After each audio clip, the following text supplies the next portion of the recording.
people like me. You need people like me so you can point your fingers and say, that's the bad guy. That's the bad guy. That's the bad guy. That's the bad guy. That's the bad guy.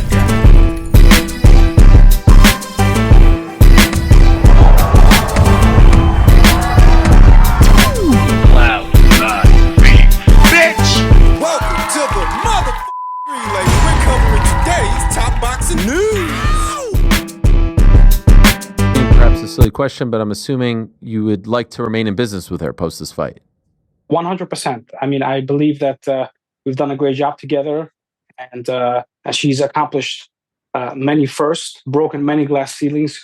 Women's boxing, to a large extent, is where it is today because of Clarissa's success, because of her skills, and because of her personality, because she's unapologetic about where she feels that she belongs, and she's really beaten and has done anything inside the ring that could possibly be done. Things that no man or woman have ever done as a pro and as an amateur.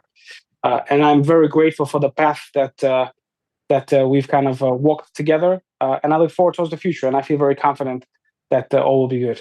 So it sounds a lot like Claressa Shields' long-term promotional deal with Dmitry Salita is now coming to an end. He has been her promoter for the entirety of her boxing career, making hyperbolic statements like those that Claressa is largely in part responsible for the renaissance of women's boxing. Excuse me? All these buzzwords, shattering glass ceilings. What ceilings are those? While it is monumental that Claressa won 2 gold medals, she's not the only woman who did that. Nicola Adams did that, and the whole reason women even got to box 4 gold medals in the Olympic Games is because of Katie Taylor, and you don't see Katie going out of her way to remind people of that. Perhaps it's because she's not a glory hog like Claressa. No Katie Taylor, no Claressa Shields. That's reality, and if that bothers you, then you're deluded. You would have to be.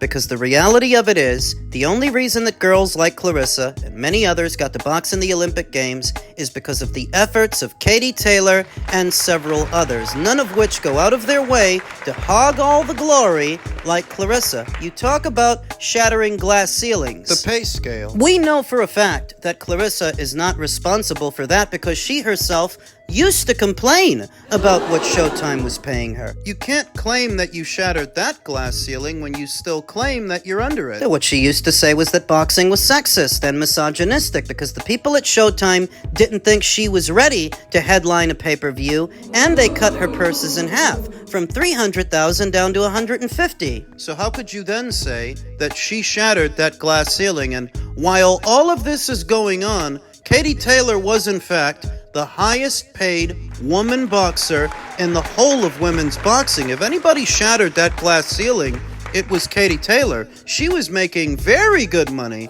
long before we got here. And she's making even more money now. Now, the highest paid woman boxer is between Katie Taylor and Amanda Serrano, not Claressa Shields, so she can't get the credit for that. And that's the point. If you interpret these matters of fact as disparaging comments, you have a serious problem. A perception problem. You and Dmitry Salita that are trying to credit Claressa Shields for the renaissance of women's boxing when she was more of a beneficiary than a benefactor. And that's what really grinds my gears about the marketing behind Claressa Shields. It's almost like they're demanding that you acknowledge her and give her adulation, credit her for things she didn't even do. So much of it is centered around stealing other people's thunder. That's my interpretation of it, and that's why, after all these years, having debuted in 2016, the same year as Katie Taylor, it's still not working. She had a press conference yesterday for the Lonnie Daniels fight, unbeknownst to most.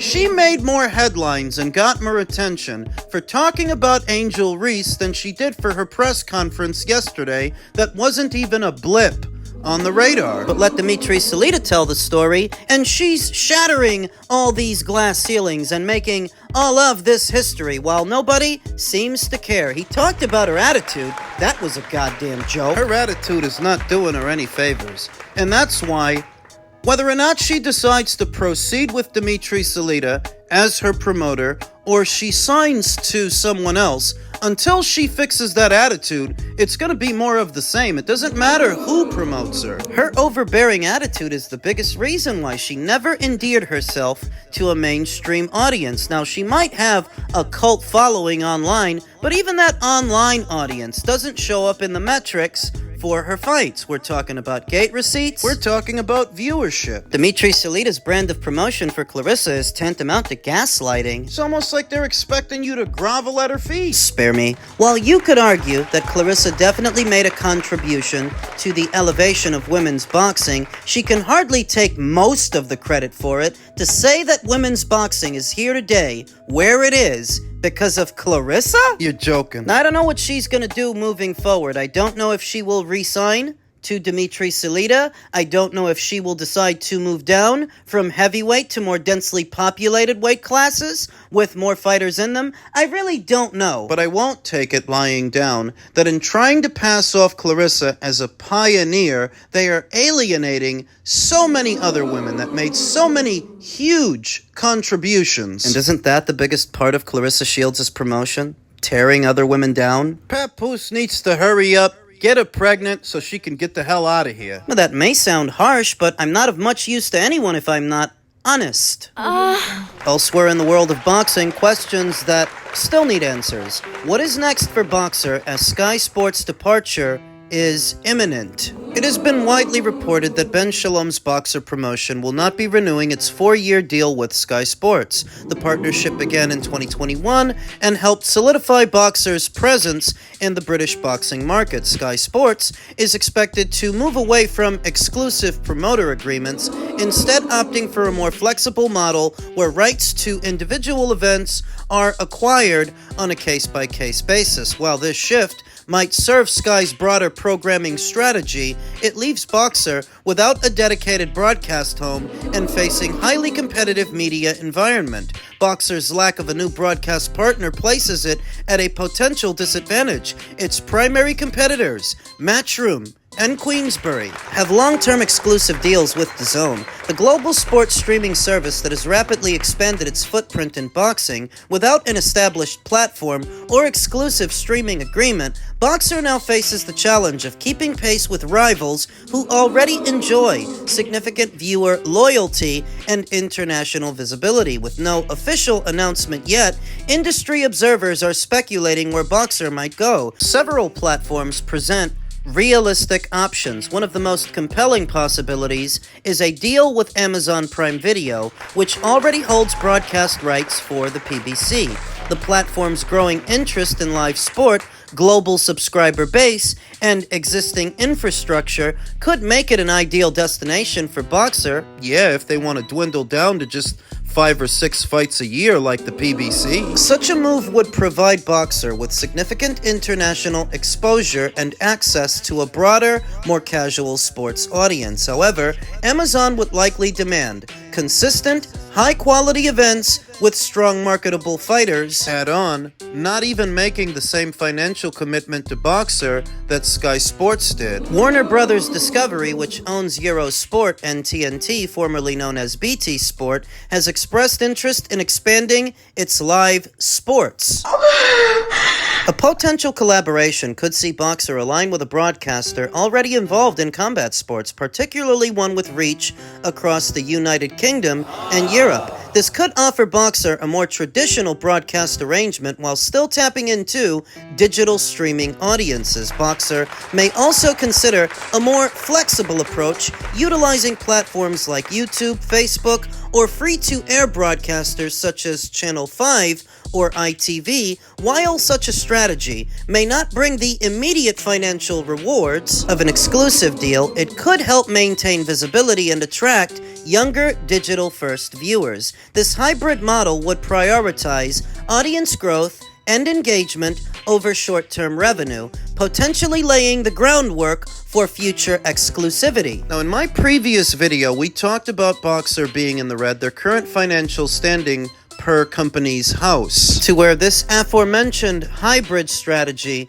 would be less than ideal for BOXXER to stay afloat. They need something more traditional, and they need a commitment. Like the one that Sky made, they need somebody else to make that. Though their exclusive agreement has ended, Sky may still air BOXXER shows under a non-exclusive per-event contract. This would align with Sky's new rights strategy while allowing BOXXER to remain visible on a major UK network, Albeit with less promotional backing. The end of BOXXER's partnership with Sky Sports marks a defining moment for the promotion. While it undoubtedly presents challenges, it also opens the door to fresh opportunities in a rapidly evolving media landscape. The main problem that BOXXER will face is their lack of drawing power for negotiations and new deals.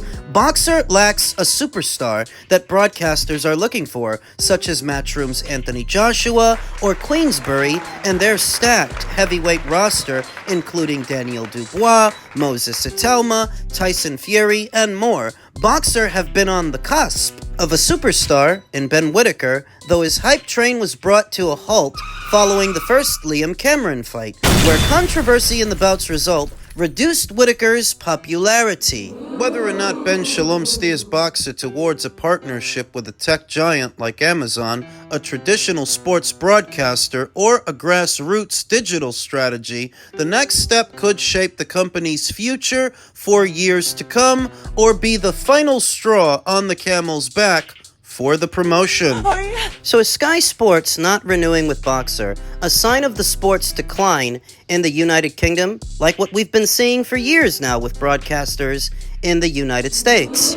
Not really. It's more of a isolated incident. See, Sky not renewing with BOXXER is just a sign of them struggling to keep up with the more established game in town. Matchroom, Queensberry, you were never going to be able to keep up with the both of them with just BOXXER. So them not renewing is not a sign of the sport's decline in the UK. One could argue that boxing in the UK is bigger now than it ever has been. It is a sign of a changing media landscape. Conventional cable and sports broadcasters are now trying to keep up with streaming and streamers. That's what DAZN is, a streaming platform. What BOXXER really needs is a commitment from a broadcaster akin to the one they just had with Sky Sports, because without that, they're gonna start to lose their fighters. If they can't accommodate them, those fighters will simply go elsewhere to someone who can. Somebody who can satisfy what they need. And that would make a move over to TNT the ideal move. But rumors about them going over there are little more than just rumors. Nothing is confirmed. With their finances dwindling, they need something major to happen, and they need it to happen now. BOXXER doesn't have the luxury of time, but they do have a lot of fighters to accommodate. So we'll see what happens. Finally, David Benavidez versus Callum Smith in play for October. Eddie Hearn is considering PBC's offer. David Benavidez and Callum Smith are inching closer to getting a deal done for an October fight in the United States. Benavidez promoter Samson Lukowicz told The Ring on Tuesday Lukowicz is targeting either Las Vegas or Dallas as locations for the fight. He is also open to the idea of Benavidez, the WBC light heavyweight champion, taking on Liverpool's Smith in the UK. The same guys who didn't want to box in Saudi would box in the UK. They would concede home field advantage to Callum Smith. It's not easy to find the right guy to fight Benavidez, Lukowicz told The Ring. We're also ready to go to England and fight Smith if the deal is right. Hearn acknowledged last weekend that he had received an offer from the PBC, and the fight is currently in negotiations. Matchroom Boxing chief added that there is a good chance of Smith taking the fight. Lukowicz noted that Anthony Yarde, who is tied to Frank Warren, has also been in consideration for Benavidez if the Smith deal falls apart. Either fight is a good fight for boxing. We'll see what happens, Lukowicz said. At this moment, there are two excellent challengers, but it's not up to me, PBC or David Benavidez. It's up to Eddie Hearn if he wants to make the deal. We're one call away. Those are both good opponents for David Benavidez. Being honest, I would like to see him fight either of them. The issue is that the PBC would try to bill a fight between David and them as pay-per-views. $80 pay-per-views that are more expensive than the pay-per-views that Turkey El Sheikh puts on. Not alright with that. One Benavidez opponent Lukowicz has punted on, however, is the undisputed super middleweight champion Canelo Alvarez. Canelo will never ever fight Benavidez regardless of the money, Lukowicz said. You can give him whatever he wants. When you bring the contract, he won't sign. I told my team to forget about him. Then why do you keep bringing him up in interviews? David Benavidez, 30-0 with 24 KOs, claimed the light heavyweight WBC interim title during his division debut with a unanimous decision win against Alexander Vosdik last year. He followed it up with a career-best performance in February, defeating then-undefeated David Morrell to retain that belt. Benavidez was elevated to the WBC's full champion in April when Dimitri Bivol vacated the title to instead pursue a trilogy fight against Artur Beterbiev. Smith, 31-2 with 22 knockouts, eked out a win against the previously unbeaten Joshua Buatsi in February in a slugfest to capture the WBO interim title. Smith petitioned in May for a mandatory title shot against Bivol, but the sanctioning body denied his request. So now you have to wonder if Callum really likes his chances against David. More than he likes his chances against the winner of that fight. Does he like his chances against David? Does he like the deal? Does he like the money? Because that will determine what decision he makes. That is why I've been skeptical about this fight this whole time, because he could just take a stay busy fight, an easy one, while he waits for the winner of Beterbiev versus Bivol, which would be for more belts and probably for more money than boxing David in America. You roll the dice with David in America, you could lose. Lose all your bargaining power, whereas as WBO interim champion, you're already on the cusp. You're already there. You've got your shot. All you have to do is wait. In an ideal world, Callum Smith versus David Benavidez would be happening on the undercard of Beterbiev versus Bivol because it's all light heavyweights at the end of the day. They're talking about doing this fight in October, and last I checked, Beterbiev versus Bivol 3 is supposed to be happening in October, just sometime around there. I think it would add a lot of momentum to the division and to the conversation if all four of these fighters were boxing on the same show instead of seemingly going their own way and doing their own thing. Samson Lukowicz said, there's no amount of money that would make Canelo box David. Coincidentally, there's no amount of money that would make David box in Saudi, because according to that same Samson Lukowicz, they were already made a huge offer to fight Callum Smith in Saudi, and they turned it down just to enter negotiations for a fight with that same fighter. What? You turned that money down for a fight with Callum, so you could re-enter talks to fight Callum? Well, what if you don't get him? What if it doesn't work? What if negotiations fall through and he goes the other way? That really doesn't leave David Benavidez with a whole lot of options in the light heavyweight division, and Callum, while a credible opponent, let's be honest, that would just serve as a prelude to something bigger if you are after something bigger. The winner of Beterbiev versus Bivol 3.